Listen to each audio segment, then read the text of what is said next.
My career, to this point, has given me identity and self-worth. It's given me a meaning to be, and to continue to be meaningful to others.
Well, I wasn't really interested in ballet at first. I was very interested. I was a very physical person, had a lot of energy, and I was attracted to, acrobats and gymnastics and the circus and things like that. You know, that sort of, I suppose every boy's fascinated with that kind of thing.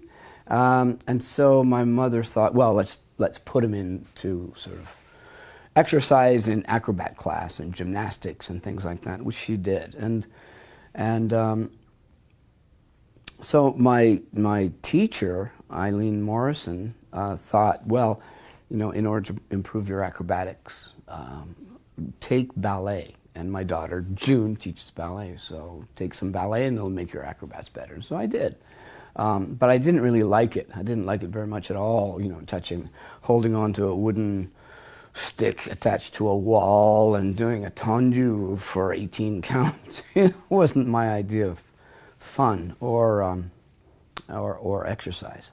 Didn't appreciate it. But it was a few weeks later that my parents took me to see ballet at the old theater in Hamilton, which I don't think it exists anymore, where the National Ballet was performing, the La Sylphide. And that was my first ballet and my first introduction to this art form where no one spoke. And yet I understood everything. And I was fluent in this movement language. I loved it. And I thought, well, then that's where I want to be. If ballet is going to take me there, then that's what I want to do.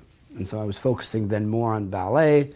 And then my teacher said, well, perhaps you should go to be viewed at the National Ballet School in Toronto, where there are other boys like you and who have the same interests, and they are expert in guiding a young person into the professional world. I did go, and I was accepted, but my parents wouldn't let me go. They didn't think I was old enough.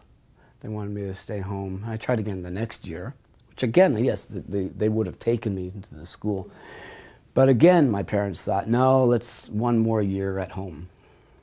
And so I finally went to the National Ballet School when I was 12.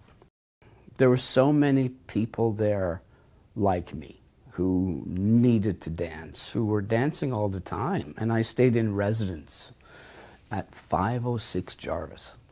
And there was this big sort of common room area, you remember, and every moment we had, we would go there and we would dance, and dancing in the hallway, dancing in the bedroom, you know. We were always sort of moving. Movement was our language, and this is, you could see that in other kids. You know, of course we spoke with each other as well, but doesn't mean I didn't miss home. I did at the beginning. But then as school moved onwards and I made friends, and it was a natural way of life, I knew I was on the right track. And Betty Oliphant definitely was a strong influence in my training and in my work ethic.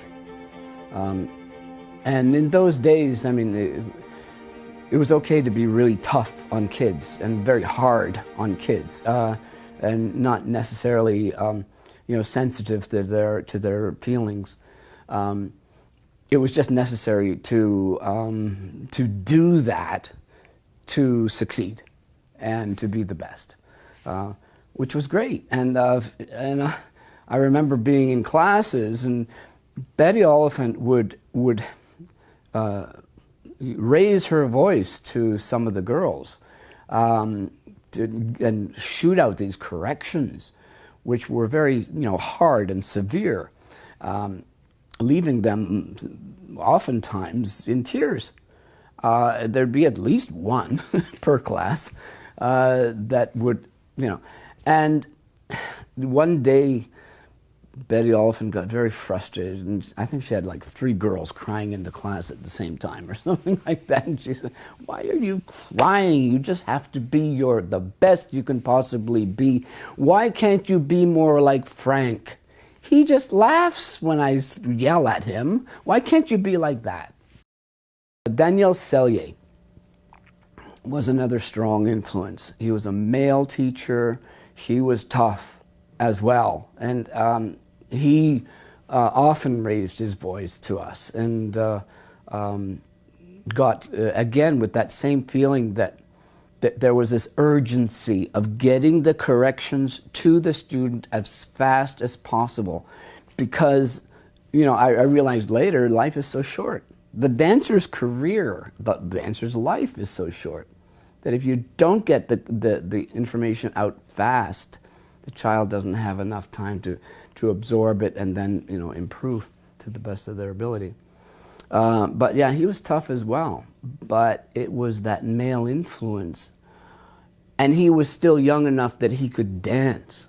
So we saw this male figure moving in the class, demonstrating to us that, oh, this is much easier to move this way because my body is more constructed like his than it is to a girl's. And we were doing male steps, which required a lot of what we already had, which was a lot of, power and jumping and turning. And I remember in class, he said, "Oh, just turn."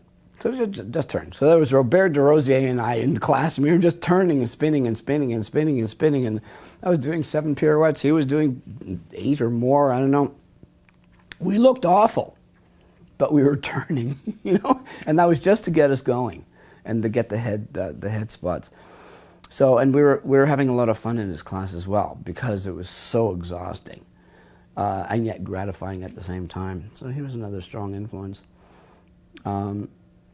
Another strong influence was Nancy Schwenker. Her character classes were good, wonderful, but it was when Murray Kilgore came in, and taught pas de deux to us in class. And he would partner Nancy. And we would see how he worked with her and she worked with him to make the steps look effortless. My determination was to be part of that life, that magic, and the down-to-earth real life, because I saw both. I was lucky enough to be part of, a little courtier boy and a clown in Mother Gigogne in the Nutcracker. So I was part of their rehearsal life. I was part of their performance life. I was part of the backstage life. and I was part of the onstage life. So in a way, in a sense, I had already arrived when I was 12. So I already arrived where I wanted to be. I just wanted to stay there. So as I stayed there, I was determined to be better and better and better, as I saw many examples of people who were really fantastic. The company, they were going on tour to United States. Don't remember where. Oh yeah, maybe I do. Tucson, Arizona, I think. Anyway, they were leaving to go on the road, and they had 39 dancers. There was room for one more. And Betty Oliphant called me into her office and said the National Ballet Company needs a male dancer. And they're going on tour somewhere in the United States. And she said, do you want to go? Because I think you're ready to go. I think you're ready to leave the school. And yet I hadn't completed grade 12. So I said, yes, of course I want to go. I didn't want to finish school. If I had an opportunity to leave and go into a professional company, I said yes. My parents were dead against it, so it was a big battle there. But I kind of went out and thought to myself, and they thought, that if, once that tour is over, I'll come back and I'll finish my grade 12. Well, that never happened. Celia Franca definitely had a determined way about her, and she, in her own words, was, trying to sort of put a veneer of technique on all of us, because we weren't the best in the world, but we were a fledgling company, and she was trying to make the best and make us look as the best that we could possibly look. And so, we all did our best, and she was a leader, a true leader, and we should all be grateful to her for having that kind of strength to hold on during the days that it didn't seem possible that the company could survive.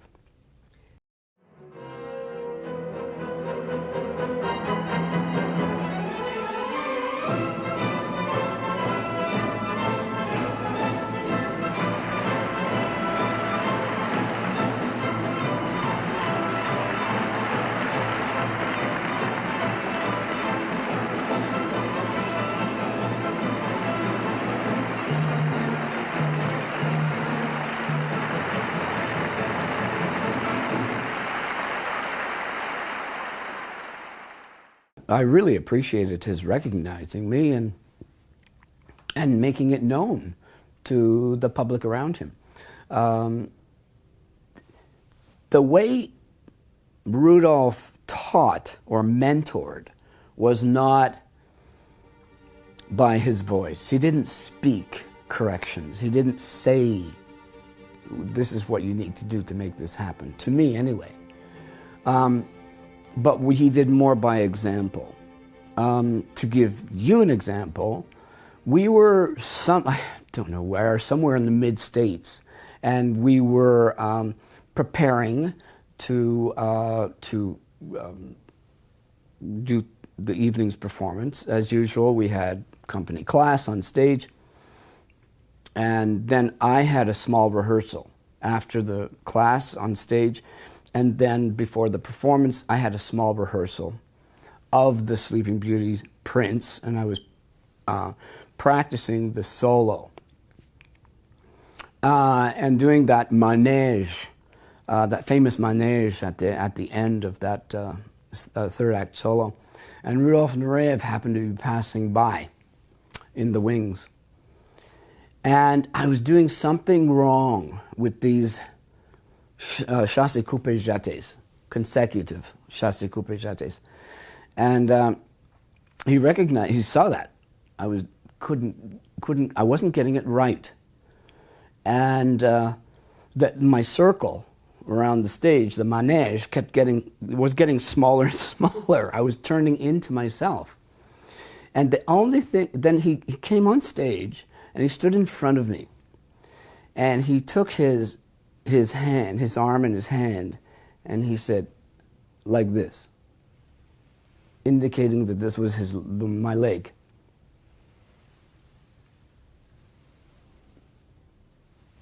Like that. And I went, okay. And I did. So my leg drew the line that he was drawing with his arm and hand, that. And so my leg drew that line in the air. It worked.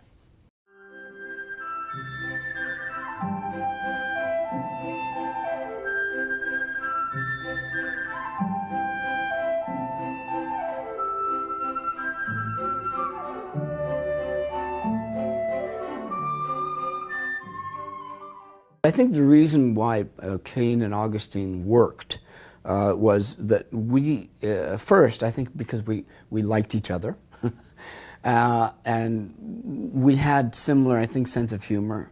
Like, it was so, we were under so much pressure that I think if we couldn't laugh, we'd crack up. Like, we would be in straitjackets. So we could laugh, and we also could hear the music together. In the same way. We heard it in the same way. And so as you interpret the music and you hear the music in the same way, I think that helped the unity and the strength of it. The rest, I just chalk that up to magic. Like, I don't know, I can't explain magic. I don't know what that means, hardly. But there was something, remarkable about dancing with her. Not every performance was great, but there were some that were incredible, and there were some that were remarkable, and some that were actually very spiritual. Not in a weird way. It was just that, you know how sometimes there's a performance that you can do, a 3-hour performance, and it feels like it was like 12 minutes. And that it worked, and that everything worked, and that you weren't really there, or you didn't really have your full hand in that performance. It was something else that carried you through that performance. You were the puppet, but something happened. And I do remember one performance. It was in Fredericton, New Brunswick. It was one of those Giselle performances. It was unbelievable. And Karen felt this exactly the same way. Our Joanne Nesbitt and David Scott, the people that coached us, were in tears. I mean, that doesn't happen, right? They see things that were wrong. But when they come backstage and they're in tears, and the audience was, the curtain came down, there was silence. There was no applause. And then the applause erupted. But it was just one of those magical performances that I didn't think I really did it. Something else did. Like there was some force there that made that performance special. I wish I was in the audience. And those are the kinds of performances you live for.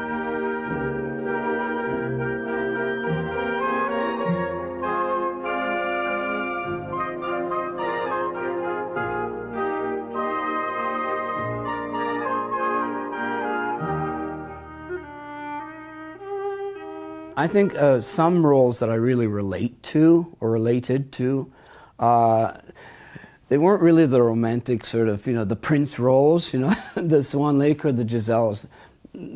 I could do them, that's fine, but they weren't really challenges. The ones that were fun were things like, Sphinx, that was something you could really sink your teeth into. And Romeo and Juliet, where there's Romeo and there's a character to play, and there's, and there's Benno and there's Mercutio, and you've got all these, and then, Rosalind, and then of course Juliet is there, and you've got all these players that made it a little more complicated on the stage. And one that I found an extreme challenge was Onegin. John Cranker's Onegin, because I couldn't really find the character in myself. He wasn't in my mind, he wasn't a very nice person. And he lacked a conscience. So I had to find a way to portray that. Maurice Béjart's Songs of a Wayfarer, I danced with Thomas Schrammick. That was an extremely intense rehearsal period that we had with Maurice, and understanding that role and understanding the dynamic and what can be done on that stage. Not like I, you love, you, I dance. You know, it was more. There was so much meat behind it, and there was also an abstraction that I really enjoyed.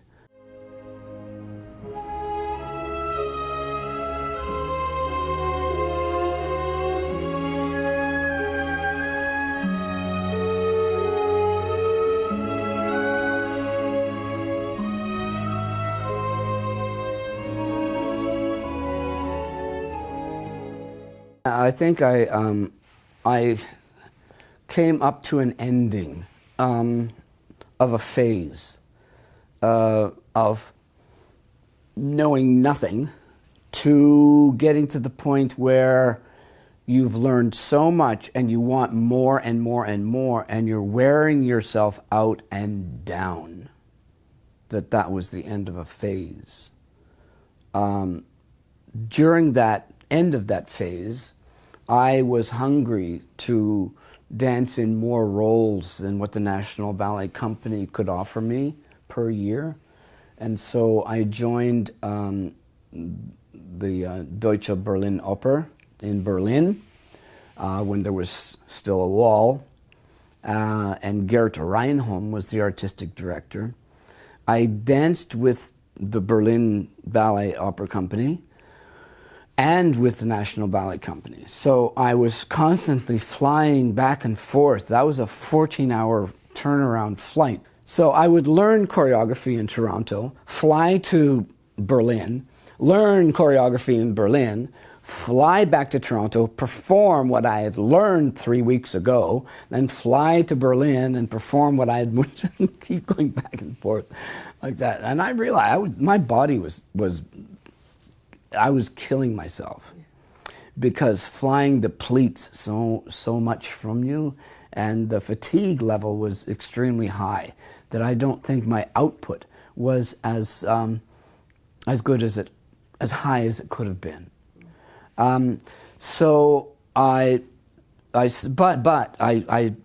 learned a tremendous amount from Gert Reinholm, from discussions with him about direction and company management and how he worked with management and dancers. But I had to stop that because it was too much on my body.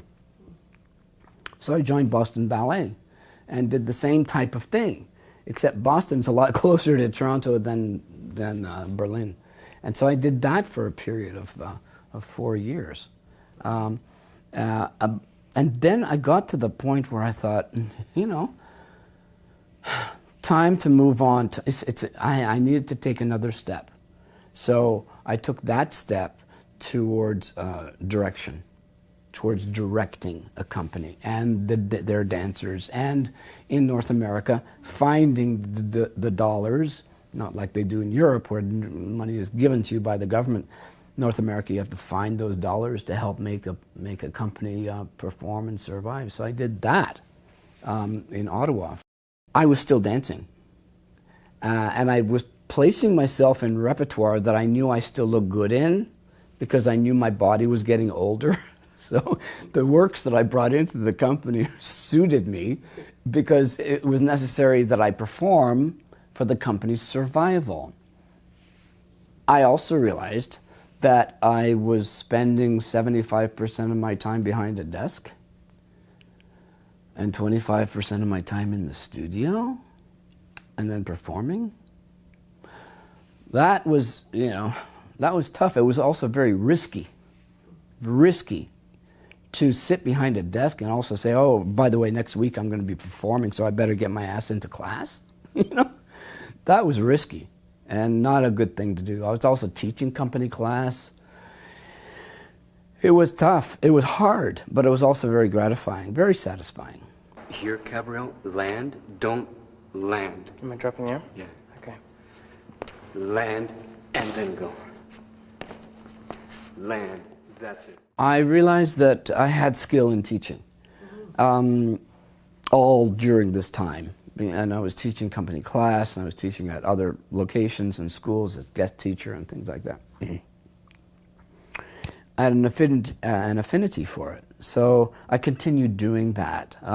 Adelphi came up, and I can't remember exactly how it happened, but someone from Adelphi called me because they have we had mutual friends, and so they said, "Oh, Frank, maybe he might be interested." And somebody called me, and I said, "Adelphi, where is that? Please tell me."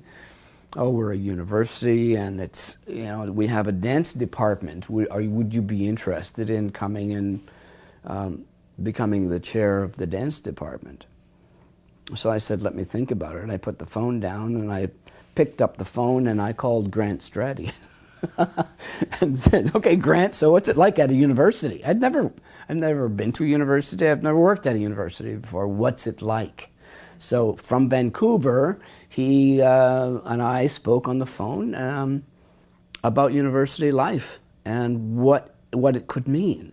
And I tried to understand what he was trying to say, but it's such a different world. I understand it now, but I didn't really understand it. So I thought, okay, I'll go there and I'll give it 6 months. 6 months turned into 24 years. I realized that the knowledge I have is useless unless I give it away. I won't take it with me. It's the passing on.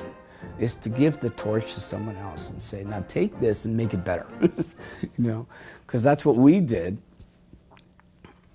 with the people that we were taught by and the people that were influenced us. You know, we took that torch and we excelled even more. I was just at the National Ballet School, and my God, those dancers are incredible. And they're 18, you know, 17, 18 years old, and they're beautiful, well-trained, you know, more than we could hope to be at that age. Wow. So there's evolution, and I'd like to be part of that evolution.